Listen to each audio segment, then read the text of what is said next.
So another rescue na naman ngayon mga katropaps, no? So tingnan nyo yung gasolina niya na unleaded. Parang nagiging ano na, Mountain Dew. Iba yung amoy.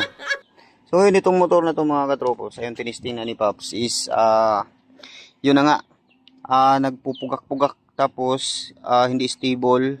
Pag binirit mo, ayun, lunod. So ayun na nga, nag-drain ako ng pangalawa na nga ito eh. So kanina okay yan, tapos ngayon lumabas yung bigla yung ganyang kulay. Then nag-upgrade na rin kami ng panggilid niya. So ayan, swap add. So ayan na siya mga katropaps, so okay na. Okay na, wala nang pugak. Ayan, okay na. So ayan na siya. Malakas ng tumalon. So ayan, dito yan sa Quezon City mga katropaps, no? Alright, peace mga paps.